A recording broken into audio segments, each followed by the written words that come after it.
When new gear was announced for Tom Clancy's The Division 2, it sparked some brain juices in my old decrepit noggin. In preparation, I put together a build that can make you nearly invincible for 15-second chunks at a time. It does this through Overcharge. It's all Overcharge all the time, except sometimes when your Overcharge is on a cooldown. Let's just say 60% of the time, it works every time. Call a doctor if you have an overcharge lasting longer than 4 hours. The build is an original creation by yours truly. I think I'm the first one to think of this exact setup. Could be wrong. After all, builds in this game have been played to death and there just aren't many original ideas out there that haven't been thought of before. This build didn't really work for Legendary. But there's still a lot of testing and possibilities that we can explore together that might spawn ideas for other builds that might work. Stick around because there are a lot of interesting nuances and conclusions that we can draw here. So join me today as we talk about Overcharge, what it is, how it's procced, some testing, and then we'll get to the build.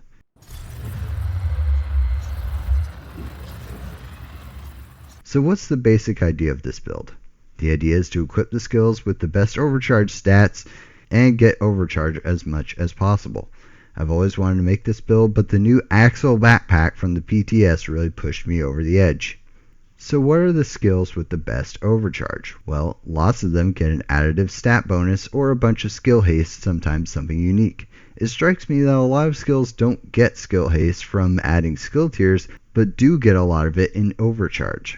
Maybe the devs envision this as a last ditch move. When you really need your skills back or for them to hit hard, you pop your Overcharge. The skills that really stick out are the pulses, shields, and oxidizer.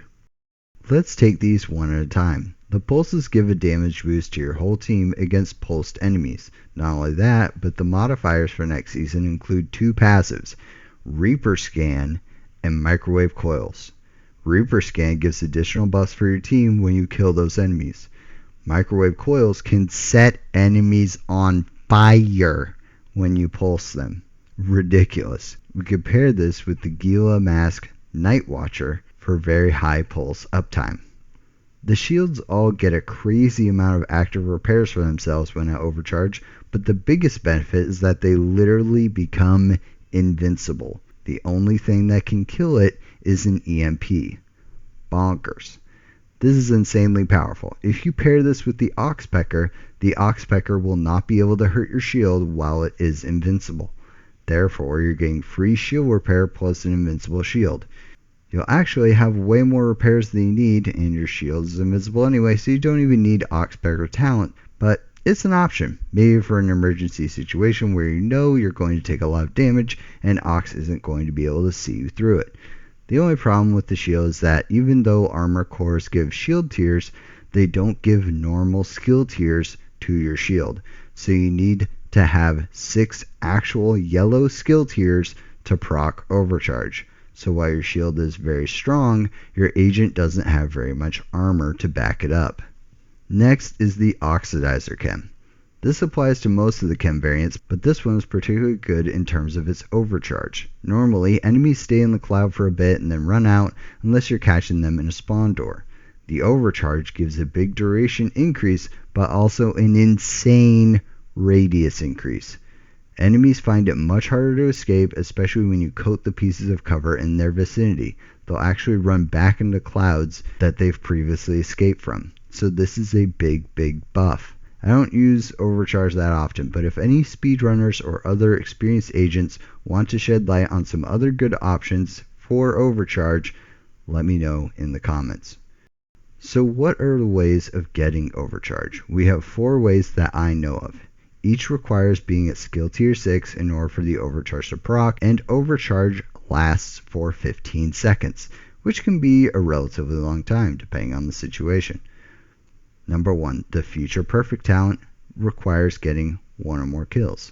Number 2, Acosta's Go Bag, which requires throwing a grenade. Number 3, BTSU Gloves, which requires detonating a hive but gives Overcharge to your whole team. Number 4, Energize, and the Perfect Energize Backpack talent, which requires popping an armor kit. Future Perfect is a fantastic talent, especially for hybrids. Depending on your build, In your group composition though, it might be hard to secure the kills you need to proc enough skill tiers and reach overcharge.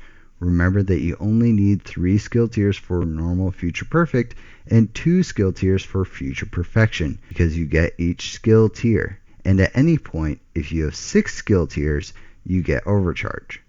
The cooldown is fairly long at 90 seconds. Acosta's go bag requires throwing your grenade, but even though they are consumable, it refunds them and gives you 3 extra, so it's not really a problem.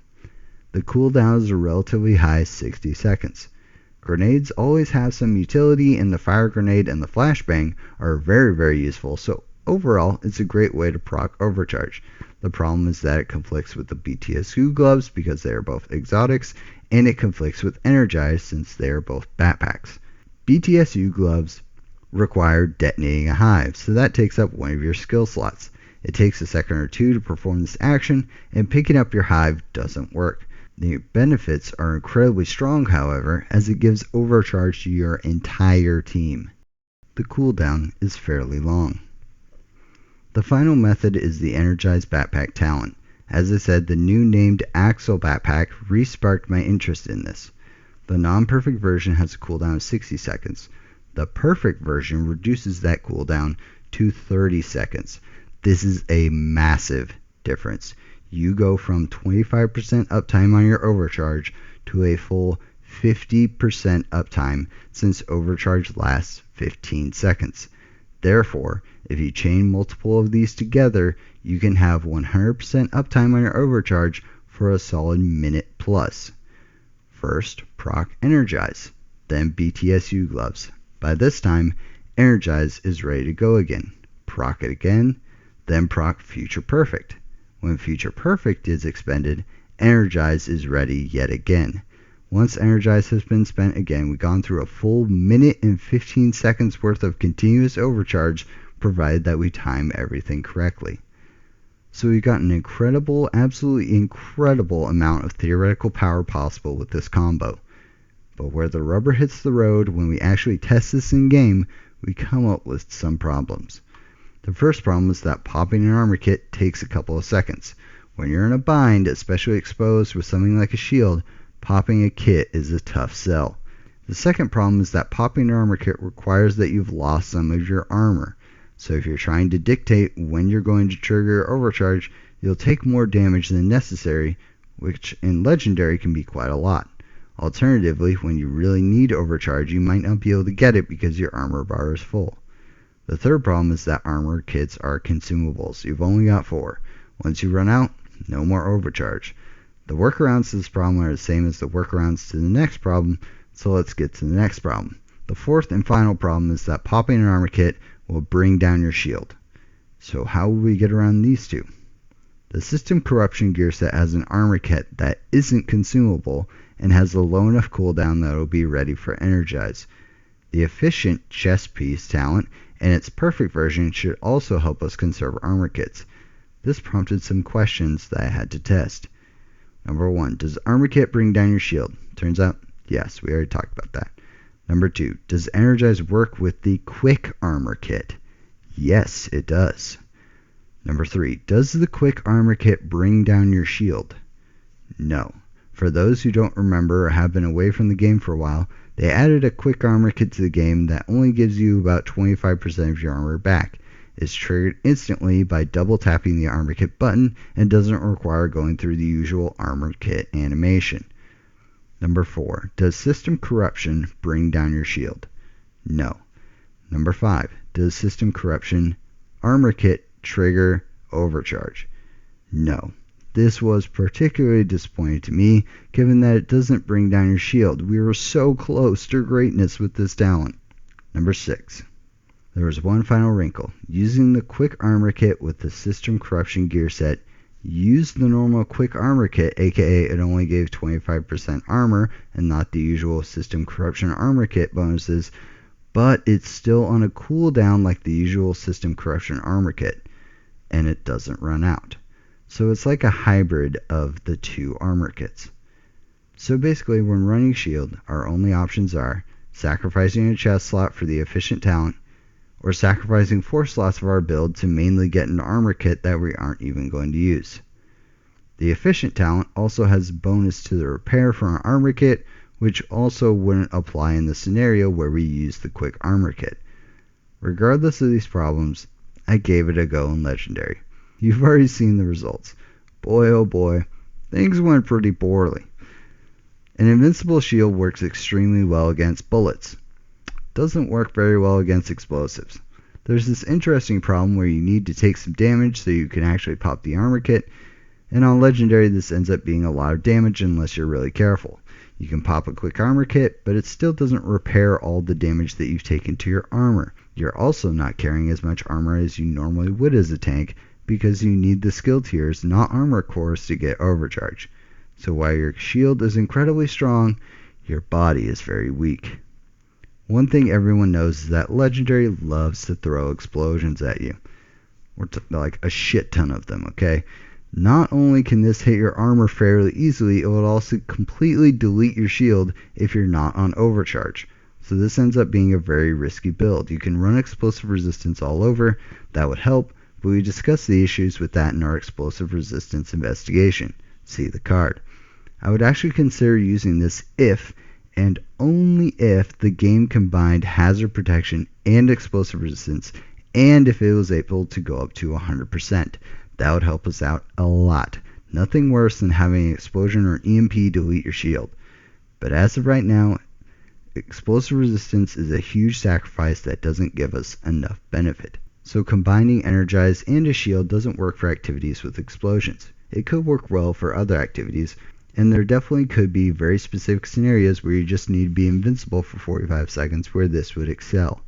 The fact that tanking is a bad role to play in this game notwithstanding, if you want to be a tank, you're much better off running some combination of Foundry, Liberty, or the Artificer Hive. If you have a lot of armor cores, you're also probably most useful to the team by giving them bonus armor through Vanguard, Galvanize, or Protector. If you can fit in enough skill tiers to hit Overcharge on a shield, maybe don't use Energize and just have one of the other options in case of emergencies. Let me know if you have any other ideas for this type of build in the comments below. Okay, so we finally slogged through the entire discussion of shield overcharge options. What about other skills? Well, I haven't explored these too much. Just haven't had enough time yet, and this video I think is already getting long enough as it is.